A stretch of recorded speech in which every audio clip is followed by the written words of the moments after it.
Bonjour à tous, JT spécial sportive avec à l'affiche les Ferrari Monza SP1 et SP2 et les projets futurs du constructeur. On parle également de tout ce que vous ne savez pas déjà sur le BMW Z4 et pour finir, focus sur la Mercedes Classe A 35 AMG.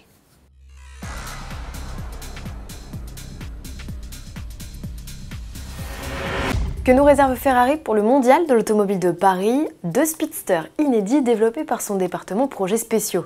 Il s'agit des Monza SP1 et SP2. Principale différence entre ces deux versions, le nombre de places à bord.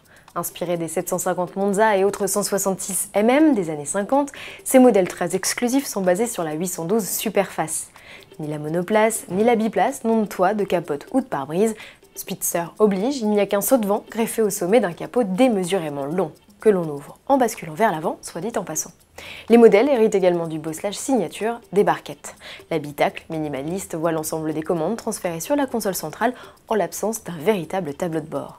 Dans la SP2, les occupants sont séparés par un ponton en carbone, fibre que l'on retrouve également dans la conception de la carrosserie. Le châssis est toujours en aluminium. Au final, ces barquettes se révèlent 15% plus légères qu'une Superfast. La SP1 pèse tout de même 1500 kg à sec. Et côté performance, les Monza 2.0 conservent le V12 6 litres 5 atmosphérique de la 812. Sa puissance a juste été revue de 10 chevaux à la hausse. Malgré une cavalerie de 810 bourrins, le 0 à 100 km/h reste exécuté en 2 secondes 9 et la Vmax établie à plus de 300. Seuls 500 exemplaires des Ferrari Monza SP1 et SP2 seront assemblés au total. Ces barquettes intègrent une nouvelle famille destinée à faire revivre des modèles mythiques, son nom Icona. Et toujours à propos de Ferrari, lors de la révélation des Speedsters, le constructeur en a profité pour annoncer ses plans futurs. Un nouveau cheval fera son entrée dans l'écurie, le Puro Sangue, un SUV. Le projet initié par Sergio Marchionne, aujourd'hui décédé, devrait voir le jour d'ici 2022 selon le nouveau PDG de la firme, Louis Camilleri. Patron qui a également annoncé le déploiement de l'hybridation, reste à savoir sous quelle forme.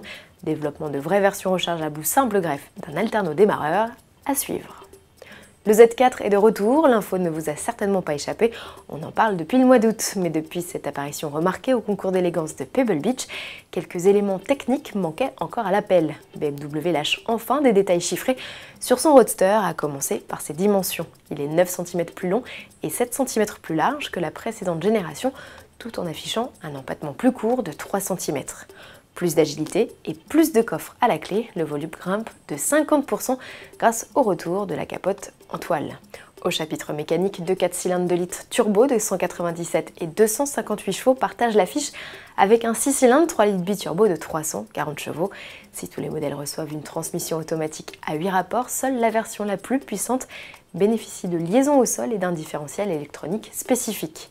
Selon la finition, le nouveau BMW Z4 profitera aussi de compteurs numériques, d'une caméra de recul ou de services connectés, une nouveauté à croiser dans les allées du mondial de l'automobile de Paris.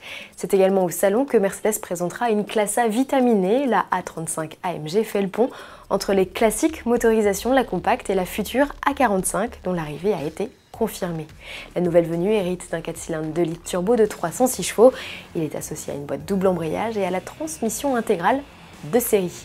Le 0 à 100 km/h est annoncé en 4 secondes 7. En plus d'un moteur, la A35 AMG c'est aussi un look avec des jantes de 18 pouces, quelques éléments aérodynamiques spécifiques et 2 sorties d'échappement rondes. En option, elle peut également recevoir une suspension adaptative. Dans l'habitacle enfin, siège baquet, volant sport et pédalier alu complètent la panoplie. Un système de télémétrie embarqué sera proposé en option. Pour les tarifs, Mercedes nous donne rendez-vous au mondial de l'automobile de Paris en octobre. Nous on se retrouve dès demain avec le plein de nouveautés françaises exclusives.